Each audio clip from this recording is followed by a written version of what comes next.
문재인은 위험물, 홍준표는 오물. 보기 싫다는데도 고집 피우며 나돌아다니는 죄. 홍준표의 죄도 문재인의 죄에 묻지 않다. 문재인은 주사파들에 놀아나고 있지만 홍준표는 임명진과 같은 노회한 빨갱이들에 놀아나고 있다. 문재인에게는 오로지 북한에 대한 충성심만 가득하지만 홍준표에게는 애국심도 정의감도 없이 이기적 오기와 촐랑됨만 있다. 얼굴을 보는 자체로 기분을 잡친다는 남녀들이 많다. 오죽하면 후보자들이 홍준표의 찬조 연설을 기피했겠는가. 이 정도면 정치 오물이라 불릴 만할 것이다. 얼굴을 보는 자체로 기분을 잡친다는 남녀들이 많다. 오죽하면 후보자들이 홍준표의 찬조 연설을 기피했겠는가. 이 정도면 정치 오물이라 불릴 만할 것이다. 문재인은 지금 엄청난 자충수를 쏟아내고 있다. 그걸 잘 정리하고 이를 국가가 가야 할 반듯하고 신선한 청사진과 대조시켜 국민의 성의 있게 설명하면 문재인은 그 순간에 무너진다. 그런데 홍준표는 길 가는 일반 시민들도 할 수 있는 흔한 말을 한마디씩 내던진다. 그 말들은 옳은 말이지만 유치해서 사람들이 주워가지 않는다. 차라리 말을 하지 않고 숨어 지내는 것이 그나마 한국당과 애국사회에 부조하는 길이다. 그 말들은 옳은 말이지만 유치해서 사람들이 주워가지 않는다. 차라리 말을 하지 않고 숨어 지내는 것이 그나마 한국당과 애국사회에 부조하는 길이다. 지금 여당의 캠페인은 평화다. 대수의 국민은 뭘 몰라 평화를 환호한다. 전쟁보다 평화가 얼마나 좋으냐는 것이다. 지금 여당의 캠페인은 평화다. 대수의 국민은 뭘 몰라 평화를 환호한다. 전쟁보다 평화가 얼마나 좋으냐는 것이다. 이 어렵고 복잡한 말 알아들을 국민 얼마나 될까? 얼마나 많은 시간을 할애해 국민에 설명해야 여당이 거짓쇼를 벌이고 있다는 것을 설득할 수 있을까? 그런 식으로는 문재인과 싸우지 말라. 싸우면 국가가 망한다. 한국당은 평화라는 단어를 기피해야 한다. 평화를 공격하면 심술궂은 꼰대, 극우 또라이로 몰린다. 홍준표에게는 선악에 대한 개념이 없고 정의감이 전혀 없다.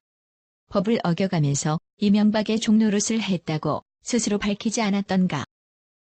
정의감이 없고 사물을 보는 눈이 흐려져 있기에 그는 이길 수 있는 길을 어렵게 전해주었는데도 그 귀한 길을 싹 무시했다.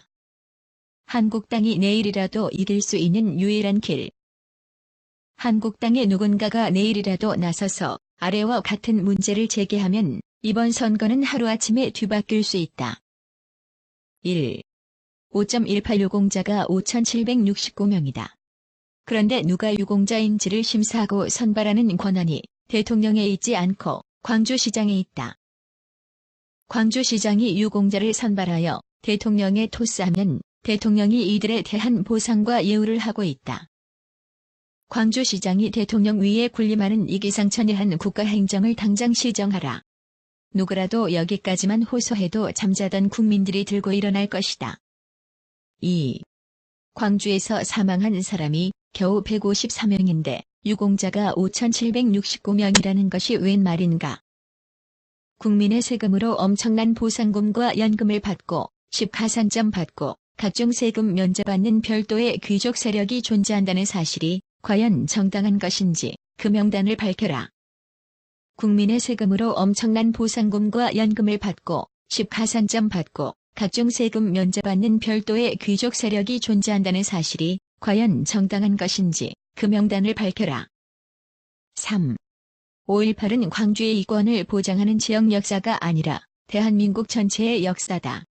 그런데 광주 사람들이 어째서 국가 역사를 재평가하는 국민들을 탄압하는 것이며 억울한 국민 살려달라, 나라꼴 바로 잡아달라, 홍준표 만나 호소했고 김진태에게 호소했다.